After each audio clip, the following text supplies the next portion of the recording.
Bismillahirrahmanirrahim. Assalamualaikum warahmatullahi wabarakatuh. Innal hamdalillah nahmaduhu wa nasta'inuhu wa nastaghfiruh wa na'udzu billahi min syururi anfusina wa min sayyiati a'malina. May yahdihillahu fala mudhillalah wa may yudlil fala hadiyalah. Asyhadu an la ilaha illallah wahdahu la syarikalah wa asyhadu anna Muhammadan abduhu wa rasuluh la nabiyya ba'dah. Allahumma shalli wa sallim ala sallallahu alaihi wasallam wa ala alihi wa ashabihi wa man tabi'ahu bi ihsani ila yaumiddin, amma ba'du. Bapak Ibu jamaah rahimakumullah, hari-hari ini sering turun hujan ya. Hujan boleh turun tapi iman tidak boleh turun. Nah, iman harus tetap naik. Nah, dalam kesempatan ini juga mengingatkan untuk saling menjaga kesehatan sehingga kemudian bisa mengimarahkan masjid dan juga menjaga majelis taklim. Semoga Bapak Ibu kita dalam kondisi sehat walafiat. Amin. Salawat serta salam semoga tetap tercurahkan kepada baginda Rasulullah Sallallahu Alaihi Wasallam, kepada keluarga, sahabat tabi'in dan juga orang-orang yang senantiasa memperjuangkan sunnah beliau. Bapak Ibu jamaah rahimakumullah, ada pepatah sedia payung sebelum hujan. Maksudnya apa? Jadi ada ibu-ibu muda ketika dia naik mobil, turun hujan, berhenti dan keluar dari mobil, ikut berteduh sama orang yang naik sepeda motor. Tadi bilang, "Loh, ibu kan bawa mobil." "Oh iya ya, lupa." Dia masuk lagi. Mungkin karena biasa pakai motor, jadi ingat seperti itu. Malam kali ini kita akan lanjutkan surah Abasa ayat yang ke-24 sampai 32 berkaitan dengan ni'amullahi fi ma yahtaju ilaihil insan. Jadi nikmat-nikmat Allah yang dibutuhkan oleh manusia dalam hal ini adalah makan minum, Bapak Ibu. Makan minum. Bagaimana kemudian kita diingatkan oleh Allah, perhatikan makan minummu. Jadi kemudian tidak hanya asal kenyang, tapi kemudian diperhatikan kualitas dan kuantitasnya. Kalau kualitas kepada hukum syariat, kalau kuantitas terkait dengan baik dan tidaknya terhadap jasad kita. Kita akan membaca ayat yang ke-24 sampai 32. A'udzubillahi minasyaitonirrajim. Bismillahirrahmanirrahim. Falyanzuril insanu ila ta'amih. Maka memberi makna segera. Lamnya ini lamnya adalah lam amr. Lam amr adalah lam perintah yang nempel pada fi'il mudhari', nazara yang zuru. Kenapa di kasrah fal yang zuri? Aslinya adalah sukun fal yang zur. Aslinya adalah fal yang zur. Yang menyebabkan sukun adalah lam ini. Namanya lam amr, lam perintah.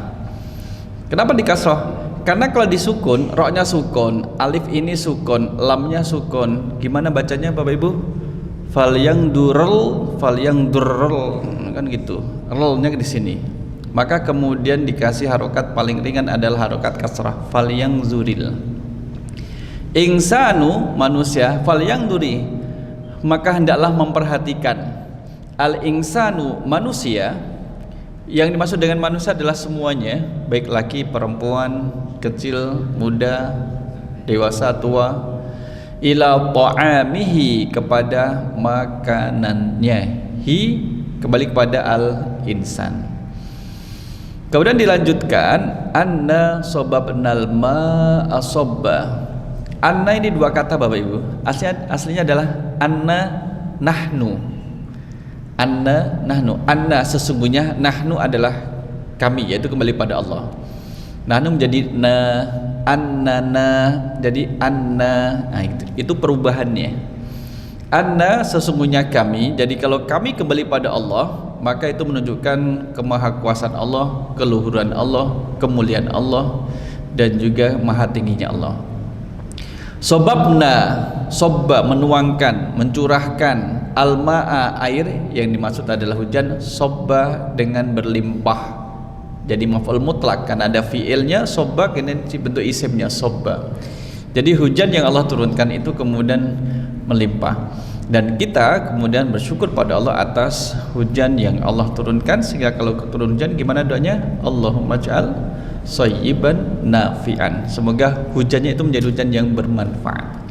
Beberapa daerah memang diuji oleh Allah dengan banjir, kemudian terus ada yang longsor gitu. Kemudian yang ada kemarin gunung mana yang ini? Semeru. Dia itu juga ada ujian. Dulu kita di Jogja juga pernah dapat ujian seperti itu. Sekarang saudara yang di sana. Nah, maka terus tetap berhati-hati, tetap menjaga ketaatan kita pada Allah.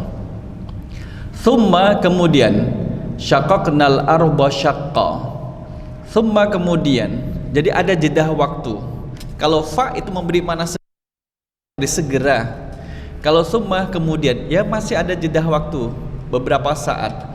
Syaqqaqna, kami membelah. Syaqqa itu membelah. Apa? Al-ardo, bumi. Syaqqa dengan sebaik-baiknya. Turun hujan, kemudian tumbuhlah tanaman, tumbuhan. Nah, di saat tumbuhan ini kemudian muncul, kan dia kemudian membelah tanah di atasnya, sehingga kemudian tertanami oleh tanaman yang banyak dan subur. Tsumma syaqqaqnal arda syaqqa. Jadi yang menumbuhkan tanaman itu adalah Allah. Fa'ambatna fiha habba. Maka ambatna, kami tumbuhkan fiha, di dalam kemudian tanah ini, al-arda habba, biji-bijian. Jadi yang kita makan ini serba biji-bijian. Kita makan roti dari mana? Asalnya Bapak Ibu? Biji-bijian juga tuh, gandum atau kemudian yang sejenisnya. Makan tahu tempe, biji-bijian. Bubur kacang hijau, biji-bijian. Apalagi ya? Yang tidak biji, sambal biji-bijian juga itu, cabai gitu. Enggak, apalagi nugget dari ayam misalkan. Ayamnya makan biji-bijian. Fa ambatna fiha habba, Allah tumbuhkan padanya biji-bijian. Wa inaba wa qabba. Wa inaban, dan anggur. Qabba adalah sayur-sayuran, hijau-hijauan yang kemudian kita makan. Apakah setiap yang hijau boleh dimakan atau bisa dimakan? Belum tentu. Karpet warna hijau nggak bisa dimakan juga. Jadi Allah kemudian menumbuhkan sayur-sayuran. Jadi sayur-sayuran itu sudah dimention di dalam Al-Quran. Kalau kita makan ada unsur sayur-sayuran, berarti sudah sesuai dengan Al-Quran gitu. Oleh karena itulah, untuk menjaga kesehatannya, yang jual penyetan ada sayur-sayuran. Sayuran apa Pak? Daun kemangi, terus apa malih? Terong, kemudian kol, kubis gitu. Itu sayur-sayuran. Wa zaituna wa nakhla. Wa zaituna, dan yaitu zaitun, wa nakhla, dan pohon korma. Jadi ini kemudian jenis tanaman yang dimention oleh Allah dalam Al-Quran. Ada anggur, ada sayur-sayuran, kemudian ada zaitun, dan juga korma. Padi kok tidak dimention ya Pak? Kalau nggak disebut padi, pari. Wal pariya itu kan nggak ada toh? Pari nggak ada. Jadi kemudian masuk menjadi makanan pokok kita, karena di sini juga ada kurma, menjadi makanan pokok orang Arab. Wahadaiqa gulba, kebun-kebun, hadaik, gulba yang kebun dan rindang subur. Bapak Ibu, kalau misalkan kita biasa, alhamdulillah setiap hari lihat tanaman hijau-hijauan, tapi bagi kemudian saudara kita yang di Timur Tengah, yang kemudian gunungnya adalah gunung batu, lihat hijau-hijauan itu kemudian menjadi sesuatu yang menarik, yang jarang ditemui oleh mereka di daerahnya yang kering, yang kemudian tandus karena daerahnya seperti itu. Wa fakihatan wa abba, wa fakihatan, dan buah-buahan, wa abba, dan rerumputan. Itu rezeki juga rerumputan Bapak Ibu. Ada yang nanam rumput, ada rumput pun ditanam dan kemudian bisa dijual karena dirawat. Penjualan karena dirawat, dikasih pupuk, bukan kemudian rumput yang liar, tapi memang rumput yang khusus kemudian ditanam, dirawat, nanti dipanen untuk bahan makanan khusus, hewan-hewan yang khusus yang piaraannya memang piaraannya khusus dan bernilai tinggi. Mata'al lakum wa li'an'amikum. Sampai sini mata'al lakum, yang semua tadi di atas dari makanan-makanan itu disediakan mata'al lakum, untuk kesenanganmu, mataan kesenangan, lakum bagimu, wali an'amikum, dan hewan-hewan ternakmu. Jadi rerumputan untuk ternak, buah-buahan untuk kita manusia. Sekalipun misalkan ada buah yang sudah tidak layak dikonsumsi manusia, bisa dikasih ke hewan. Kemudian juga kebun-kebun dan rindang untuk kita bisa kemudian duduk rehat di bawahnya, dan kemudian binatang juga bisa berteduh di bawahnya. Kemudian zaitun dan pohon korma itu juga untuk manusia.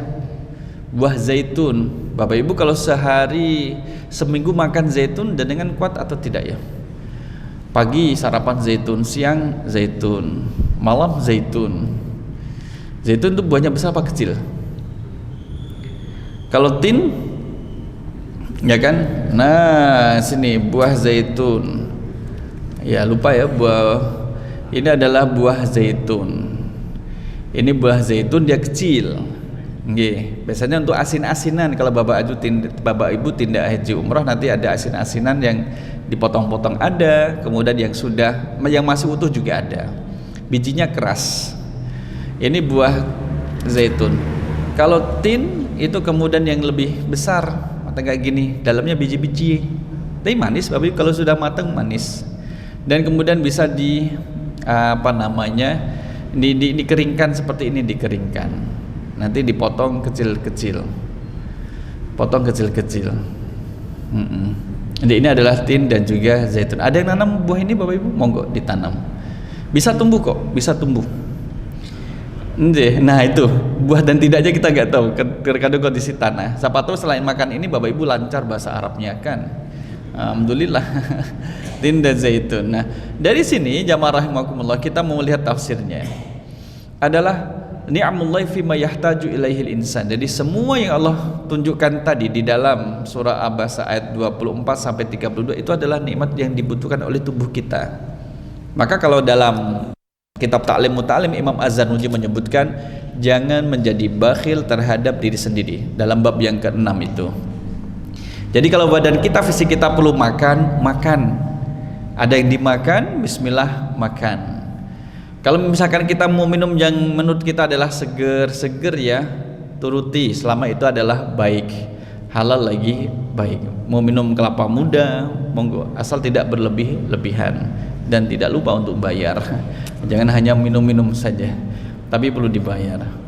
Bahkan kalau kami misalkan mau minum itu sampai ke arah utara situ, di perempatan itu, dari arah Gampeng ke sini untuk beli kelapa muda. Karena kalau tidak dituruti jadi kepikiran. Masalahnya kalau salat zuhur masih kepikiran, enak ya, enak apalagi kalau lagi panas. Nah itu. Maka kalau kita punya rezeki dan badan kita mau mendapat asupan makanan, maka silahkan dituruti dengan sebaik-baiknya. Falyanzuril insanu ila ta'ami. Maka hendaklah manusia melihat, kita tuh memperhatikan apa yang kita makan.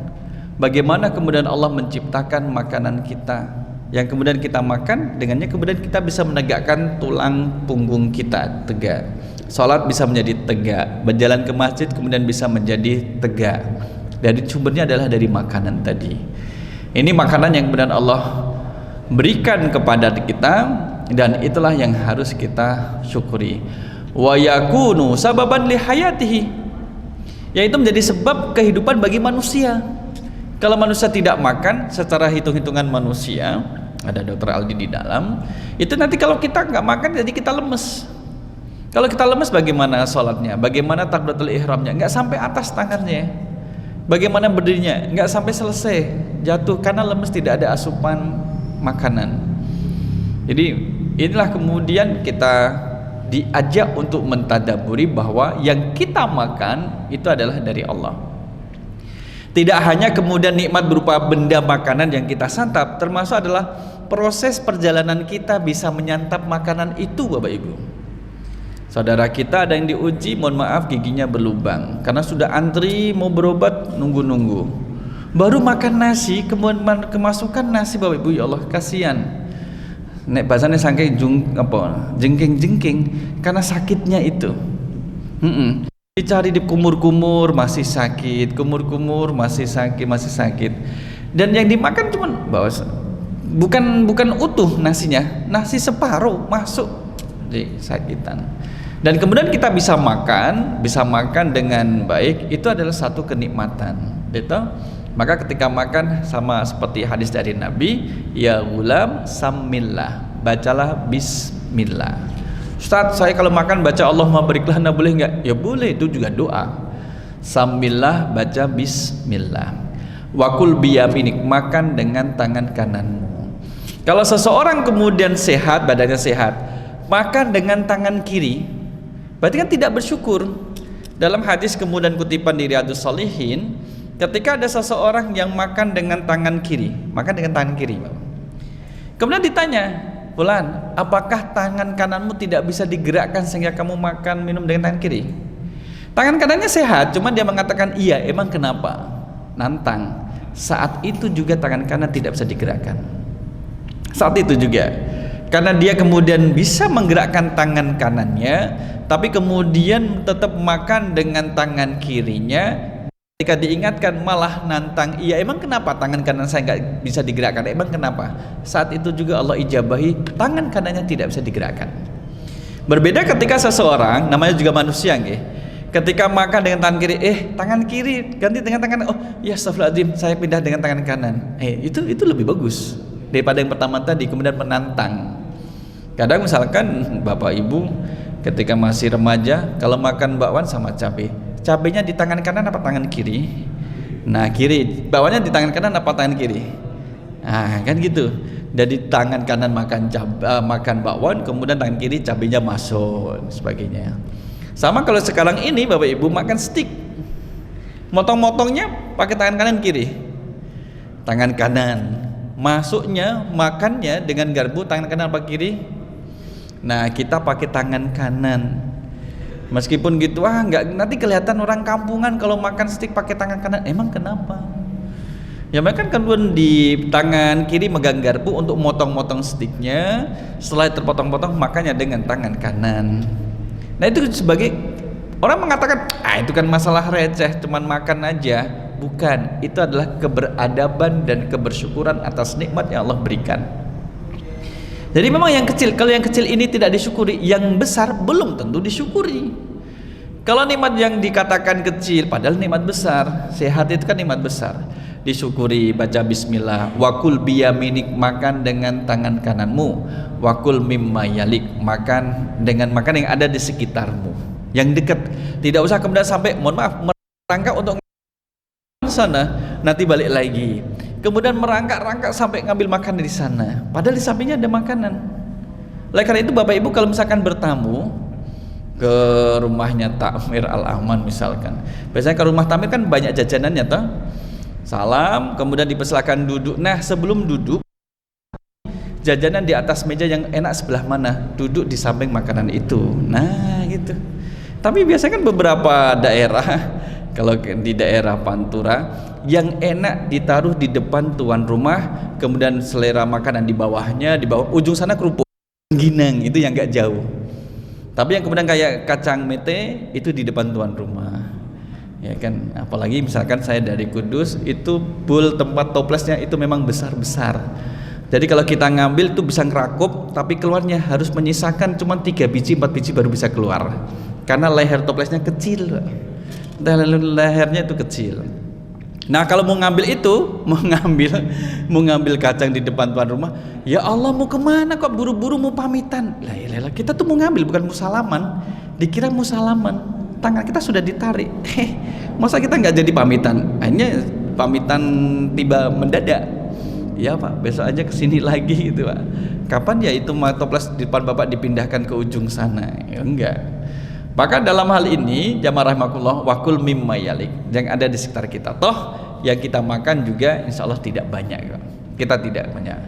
Misalkan kalau ada resto yang kemudian bisa menikmati semuanya dengan bayar sekian ratus ribu, bisa menikmati semua hidangan, tetap ada batasnya.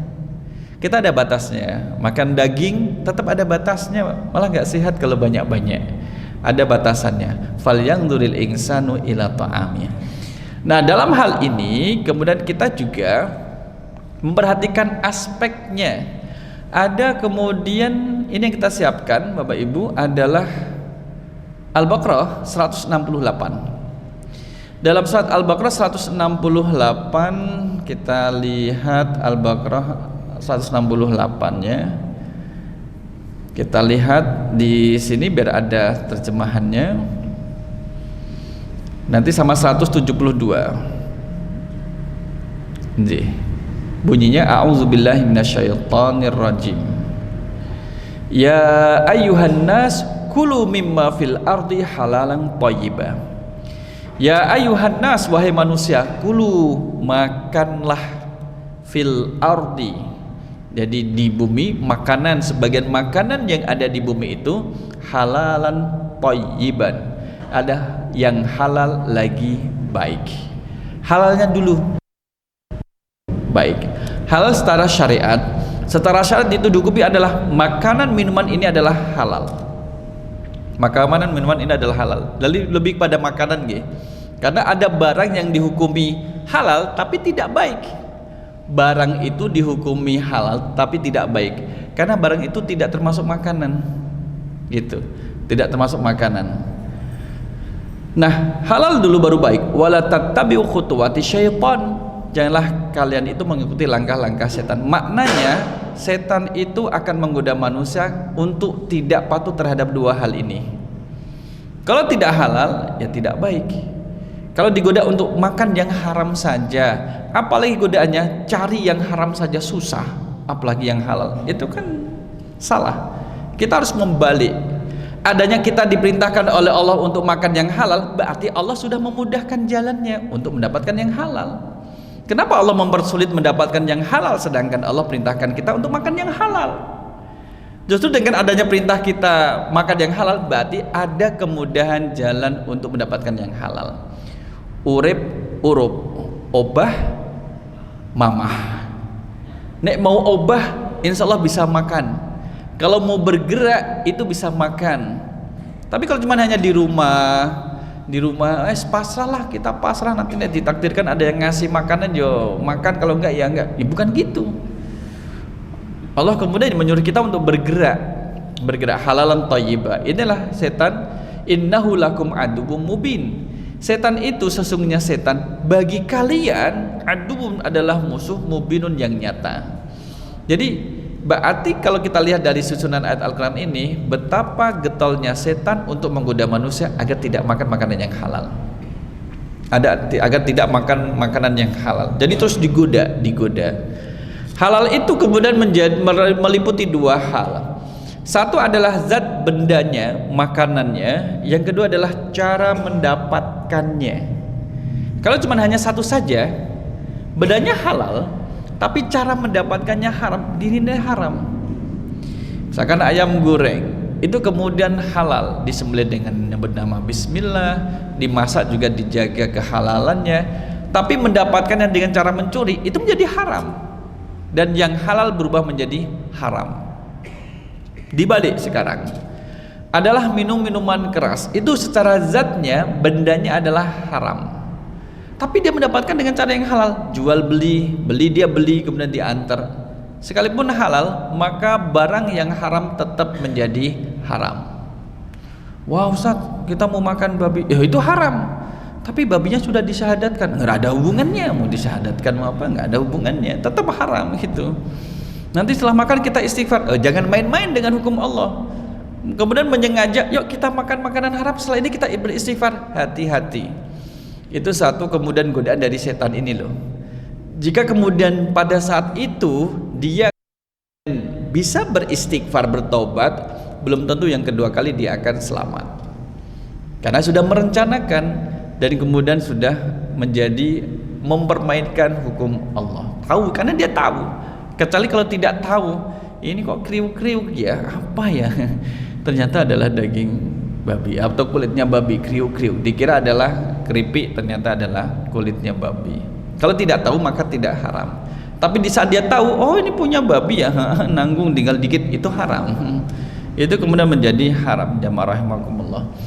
Nah, dalam hal ini mari kita lihat, kalau di dalam surah Al-Baqarah ini, ya ayuhan nas kulu mimma fil ardi halalan thayyiba.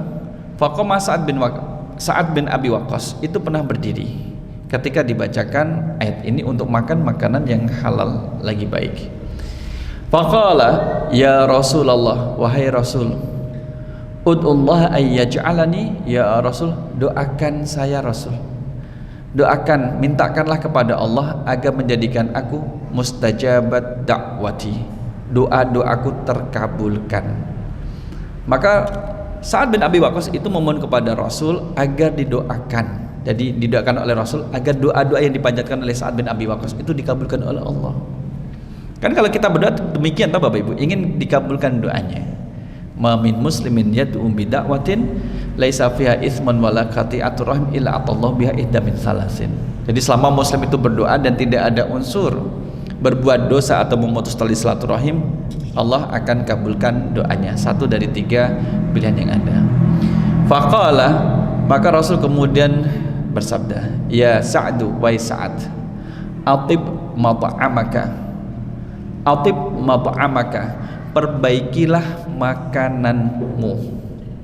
Jadi kita disuruh memperbaiki makanan kita. Ya, apa yang kita makan, bukan memperbaiki makanan orang lain. Kita maka yang orang lain nanti memperbaiki makanannya. Atib mat'amaka. Kenapa tidak disebutkan minumannya? Orang yang makan insya Allah akan minum. Orang yang minum ya sudah, belum tentu makan. Kamu makan apa? Makan es teh. Gimana itu makan es teh? Gitu. Takun mustajabat dakwati. Kalau kamu memperhatikan, memperbaiki makananmu, maka akan terkabulkan doamu, menjadi mustajab. Walladzi nafsu Muhammadin biyadihi, demi zat yang jiwa Muhammad berada dalam genggamannya. Innar rajula, sesungguhnya seseorang yang, orang yang layak zafu luqmatal harama fi jawbihi, yang memasukkan satu suapan makanan minuman haram ke dalam kerongkongannya. Jadi makan minum sesuatu yang haram, mayutaqabbala minhu arba'ina yauman, maka doanya tidak dikabulkan, tidak diterima oleh Allah arba'ina yauman, 40 hari. Ini dalam tafsir Ibnu Katsir. Wa ayyuma 'abdin nabatalahmuhu, sesiapapun orang yang dagingnya itu tumbuh, minas suhti, dari yang haram, war riba, dan dari riba, makan minuman dari hasil transaksi ribawi atau dari sesuatu yang haram, fannaru aula bihi, maka neraka itu lebih berhak untuk membersihkannya. Padahal yang tumbuh itu cuma daging kecil, tapi dari sesuatu yang haram, maka yang dibersihkan seluruh tubuhnya, bukan yang daging kecil itu saja, dagingnya kemudian dilempar ke neraka, tidak, badannya yang dimaksud. Ini kemudian fal yang zuril insanu ila ta'ami, betapa pentingnya kita memperhatikan apa yang kita makan, halalan thayyiba. Nah, jamaah rahimakumullah, maka setan tadilah sangat-sangat kemudian menggoda manusia untuk makan makanan yang tidak halal. Satu, karena gengsi, untuk menjaga gengsinya. Yang kedua, untuk pencitraannya, ya kan? Yang kedua, yang ketiga kemudian untuk menjaga reputasinya atau pencitraannya. Itu godaan-godaan seperti itu Bapak Ibu. Maka ketika kita menjadi kepala rumah tangga, kita memastikan yang kita bawa pulang ke rumah tiada lain adalah makanan minuman yang halal. Kita ibu-ibu yang menjadi ibu rumah tangga, yang dihidangkan di atas meja makan tiada lain adalah makanan minuman yang halal, lagi baik untuk keluarganya. Jadi sebelum kemudian ke dokter, ibu itu adalah dokter bagi keluarganya, karena tahu apa yang disajikan untuk keluarganya, baik dan tidaknya. Bapak-bapak kalau misalkan makan itu suka ngaranin apa mboten? Ngarani itu request, Bu, nanti seperti ini ya masaknya ya, kalau nggak gini nggak dimakan. Atau nerimo nopo anane. Nggih, nopo anane gitu, Pak. Ya itulah ciri-ciri suami yang takut sama istri, nerimo apa anane. Jadi ya gitu. Jadi karena kemudian keluarga menerima apa yang ada di meja makan dan dimakan, maka ibulah kemudian yang membuat decision maker, membuat keputusan dan kebijakan makan apa, kemudian sudah ada persiapannya. Oh, keluarga saya ini misalkan suaminya ini kemudian perutnya sakit, jadi jangan masak yang pedas-pedas, kan gitu, disesuaikan. Oh, ini anaknya alergi, mohon maaf, misalkan alergi udang, berarti tidak ada masak unsur udangnya. Itu oh ini kemudian alergi ayam potong. Oh ini sudah tak pisahkan sayurnya, ini nggak ada ayam potongnya. Tapi masaknya tadi dengan ayam potong ya podo wae. Maka kemudian tetap alergi. Jadi adalah ibu. Nah di sini jamaah rahimakumullah kita akan lihat di surah Al-Baqarah 172. Nah di surat Al-Baqarah 172 ini, ya ayyuhalladzina amanu kulu min thayyibati ma razaqnakum. Kalau di ayat 168 Allah menggunakan kata halalan. Wahai manusia, makanlah dari apa yang ada di bumi, halalan thayyiba, yang halal lagi baik. Kalau kita tarik di sini Bapak Ibu, ya ayyuhalladzina amanu, wahai orang-orang yang beriman, kulu makanlah min thayyibati ma razaqnakum. Makanlah apa yang baik yang kamu anugerahkan, yang kami anugerahkan kepadamu. Tidak ada kata halal. Kenapa? Kata kuncinya di sini. Karena ayat 172 itu untuk orang-orang yang beriman secara spesifik. Kalau 168 untuk manusia secara umum, baik yang muslim maupun tidak, makan yang halal. Nah kalau misalkan dikembalikan pada agamanya, ya menurut agamamu yang halal seperti apa? Pada agama yang benar loh ya, yang agama samawi, bukan yang kemudian telah mengalami perubahan dan juga penyimpangan. Nah orang-orang yang beriman ini, sekalipun dalam ayat 172 tidak disebutkan halalan yang halal, tapi adalah min thayyibati, makanlah apa-apa yang baik. Kenapa? Orang mukmin pasti makan minum yang halal. Jadi nggak perlu disebutkan. Orang mukmin itu. Kalau ada mengaku beriman tapi makan minumnya tidak halal, maka dipertanyakan, ini janjane iman beneran nggak sih? Janjane beriman nggak? Ngaku-ngaku beriman kok misalkan kok berani melanggar larangan yang dilarang oleh yang diimani, yaitu Allah. Kan kemudian menjadi tidak tulus. Berimannya tidak tulus karena berani melanggar yang dilarang oleh zat yang diimani. Washkurulillahi in kuntum iyyahu ta'budun. Kalau kita makan yang halal lagi baik, itu sebagai bentuk kesyukuran.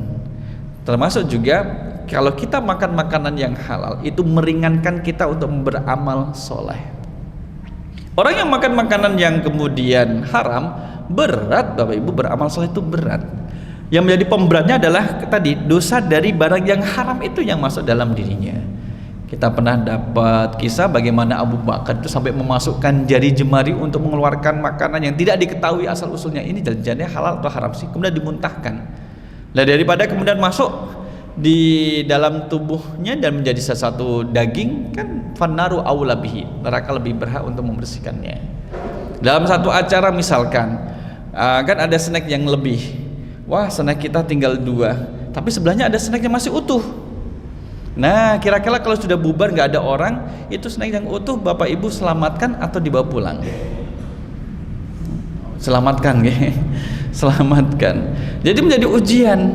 Bawa pulang boleh, selamatkan boleh, tapi kemudian Mas panitia ini nggak ada tadi di sebelah sana, nggak ada yang punya, saya bawa ya. Oh ya silakan Bapak Ibu. Nah itu menjadi halal. Kemudian kalau tolah-toleh nggak ada, masukkan dalam pelantong. Yang penting dapat, yang penting baca Bismillah nanti makan. Bukan masalah itu. Sekalipun itu kan menjadi syubhat. Dan terhadap sesuatu yang syubhat ini kan nggak tahu, malah jelas malah bukan syubhat karena bukan miliknya maka menjadi milik orang lain. Syubhat itu kan tidak jelas halal haramnya. Kalau ini kan jelas bukan milik kita, jadi kan menjadi haram. Maka jangan sampai mosok hanya untuk mendapatkan, mohon maaf, 2-3 butir roti kemudian terus melanggar etika sebagai seorang mukmin yang harusnya makan makanan yang halal. Dari sini kemudian ada satu hadis. Hadisnya adalah di sini nggih. An Abi Hazim an Abi Hurairah radhiyallahu anhu qala Rasulullah sallallahu alaihi wasallam, ayyuhan nas, wahai manusia, innallaha thayyibun la yaqbalu illa thayyiban. Sesungguhnya Allah itu baik dan tidak akan menerima kecuali yang baik-baik. Ucapan yang diterima oleh Allah ucapan yang baik. Makanan yang diterima oleh Allah makanan yang baik. Perilaku yang diterima Allah perilaku yang baik. Ketaatan yang diterima oleh Allah adalah ketaatan yang baik. Wa innallaha, dan sesungguhnya Allah, amaral mu'minin, Allah itu telah memerintahkan orang-orang mukmin bima amara bihil mursalin, sama seperti apa yang Allah perintahkan kepada para rasul. Apa yang Allah perintahkan pada Rasul itu diperintahkan kepada orang mukmin. Jadi kalau kita diperintahkan makanan yang halal lagi baik, makanan yang halal, itu Rasul juga harus makan makanan yang halal. Bapak Ibu, dop itu adalah kadal gurun. Itu halal napa haram? Kadal gurun. Halal apa haram? Kadal gurun. Wih, ada galan parsir. Oh. Jadi hukum makan. Nah, kemudian pernah satu waktu Khalid bin Walid itu, mohon maaf, jadi kadal gurun kemudian dibakar, kemudian dimakan. Sampingnya ada Rasul, ditawari, Rasul kadal gurun, Rasul nggak mau makan dan tidak melarang Khalid bin Walid. Karena kita tahu bahwa Khalid bin Walid adalah orang lapangan, panglima perang yang hidupnya memang di lapangan. Kalau perang kan kemudian aku tak mesusi, ya tak sarapan mesusi, isa napa malih Bu, masak nasi kan nggak sempat. Kalau misalkan di lapangan kan bertahan hidup dengan sumber daya alam yang ada di sekitarnya, termasuk itu tadi. Kemudian makan dop. Nah, saya sendiri belum pernah lihat fisik yang masih hidup loh ya, masih hidup, belum lihat juga seperti apa. Nah, kalau kita kemudian melihat yang demikian itu, ya lihat konteksnya dulu. Karena kondisi di sana ada nggak kemudian peringatan dari Nabi Sallallahu Alaihi Wasallam.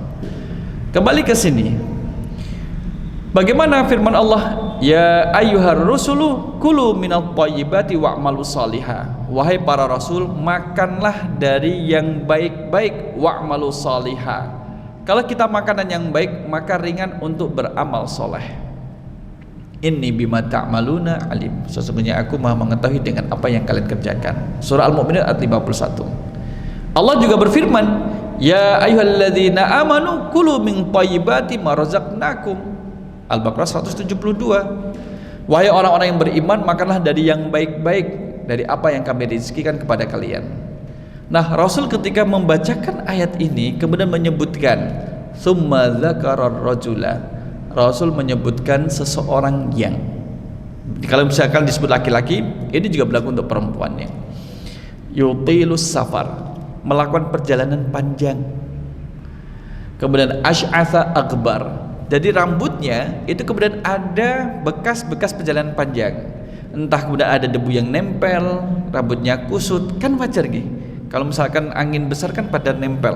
Apalagi kalau misalkan Bapak Ibu, kalau kita ya bapak-bapak habis pakai minyak rambut kemudian ada angin kenceng, kan kadang kotor. Nah, orang yang habis melakukan perjalanan panjang pasti kemudian pakaiannya ada yang agak lusuh, kurang rapi, itu manusiawi. Yang orang ini yang dalam keadaan musafir, yamudu yadahi ilas sama, menengadahkan kedua tangannya ke langit, seraya mengatakan ya Rob, ya Rob, wahai Tuhanku, wahai Tuhanku, ya Allah, ya Allah. Dia minta kepada Allah, wa mab'amuhu haramun, padahal yang dia makan adalah makanan yang haram.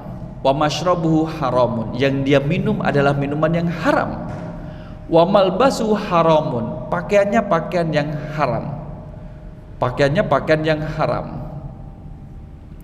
Kemudian wa ghudiya bil haram, dan dia itu dikasih makan dengan makanan yang haram. Pertanyaannya gini, fa anna yustajabu lidzalik, bagaimana doanya itu bisa diijabahi? Bagaimana doanya akan dikabulkan oleh Allah? Bagaimana permintaannya kepada Allah itu Allah kabulkan, sedangkan Allah meminta kepada dia untuk makan-makan yang halal itu tidak dia turuti, dia tidak memenuhinya. Bagaimana kemudian Allah akan menuruti apa yang kemudian dia minta? Oleh karena itu falyanzuril insanu ila ta'ami, masing-masing kita kemudian harus melihat apa yang kita makan dan apa yang kemudian kita minum, dipastikan halal, halal lagi baik. Innahu la yuhibbul musrifin, Allah tidak suka terhadap yang berlebih-lebihan. Jeruan Gifari, halal atau haram? Nah, kalau jeruan misalkan kayak kambing itu kan halal gitu, jadi bendanya halal gitu. Nanti lihat prosesnya, penyembelihan dan sebagainya. Baik atau tidak makan jeruan itu? dia kan halal, baik, kembali kepada personalnya, orangnya. Kalau yang makan masih muda-muda kayak Ghifari, makan aja.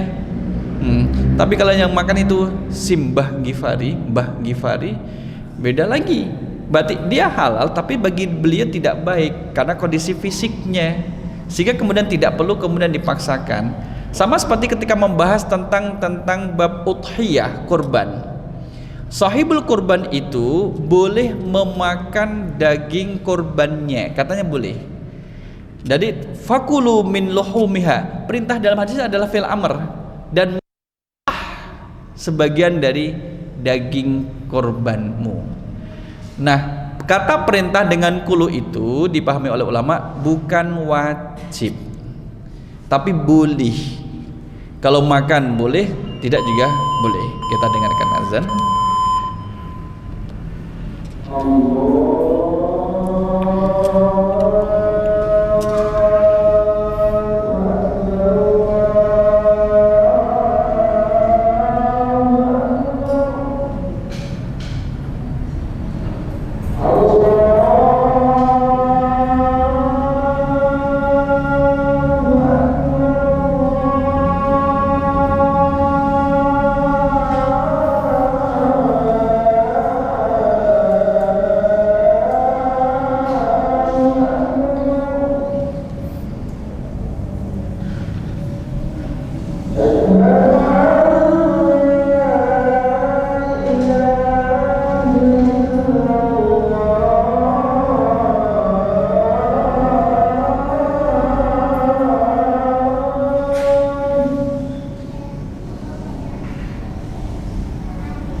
Jamaah rahimakumullah, setelah Allah memerintahkan kita untuk memperhatikan apa yang kemudian kita makan, yang dibutuhkan oleh fisik kita, oleh tubuh kita, yang tentunya kadar satu dengan yang lain, antara kita dengan yang lain tentunya kadarnya berbeda-beda, baik dari sisi protein, karbohidrat, kemudian lemak dan sebagainya. Maka Allah kemudian menjelaskan, summa awdaha kaifiyata ijadit ta'am. Jadi makanan untuk sampai ke di depan kita itu ternyata banyak yang dilibatkan. Bukan hanya kemudian mengatakan atas kemampuan kita menghadirkan makanan itu dari Allah, kemudian diproses oleh banyak pihak. Jadi kalau kita mau makan nasi kan melibatkan petani kemudian melibatkan pupuk kemudian nanti yang bagian panen, ada yang tandur. Kalau ditarik dari awal, dimulai dari orang yang nyebar wineh, habis nyebar wineh Daud, habis Daud banjari, barbanjari tandur, bartandur maton, bar maton ngabuk, nyemprot, ngobat terus kemudian ngedos dan lain sebagainya. Ternyata banyak prosesnya. Nah, itu kemudian menjadikan kita melihat dan untuk tidak mubazir. Kalau misalkan ya dalam kondisi makanan yang ramai barang-barang, ambil secukupnya. Lebih baik ya kalau perbandingannya dua, nambah daripada ngambil banyak ternyata nggak habis. Karena memang kita harus melihat, mengingat saudara-saudari yang ada di Gaza yang susah makan, itu sebenarnya menjadi pengingat kita untuk tidak kemudian berlebih-lebih dalam makan minum, apalagi naudzubillah sampai membuangnya. Ya, maka lebih baik berbagi sebelum makanan itu menjadi basi, sebelum makanan itu menjadi busuk. Berbagi, toh ada makna sedekah di sana. Nah, manusia itu digoda oleh setan rasa eman. Ojo, enak kuwi pangan dhewe wae. Tapi di mimi itu di ndende napa lagi tuh? Mimi napa, Pak? Di eman nanti tunda-tunda akhirnya menjadi basi, sudah kadaluarsanya. Jadi nggak bisa dikonsumsi, nggak dapat pahala, nggak ada yang bisa ngambil manfaat. Nah, dibuang kena peringatan. Nah, itulah kemudian menjadi pelajaran bagi kita, falyanzuril insanu ila ta'ami. Nah, mudah-mudahan di pertemuan berikutnya nanti kita lihat pada tafsir berikutnya adalah ahwalul qiyamah. Bagaimana kemudian kondisi hari kiamat dari ayat 33 sampai 42 insyaallah. Mudah-mudahan insight kita pada malam kali ini kita lebih hati-hati dan menghormati makanan, dan kemudian lebih bersyukur dengan apa yang kita makan tanpa harus kemudian membanding-bandingkan dengan orang lain yang lebih enak makanannya menurut kita, ya. Mari kita cukupkan dengan doa kafaratul majlis. Subhanakallahumma wa bihamdika asyhadu an la ilaha illa anta astaghfiruka wa atubu ilaik. Aku lu qouli hadza astaghfirullah li wa lakum. Assalamualaikum warahmatullahi wabarakatuh.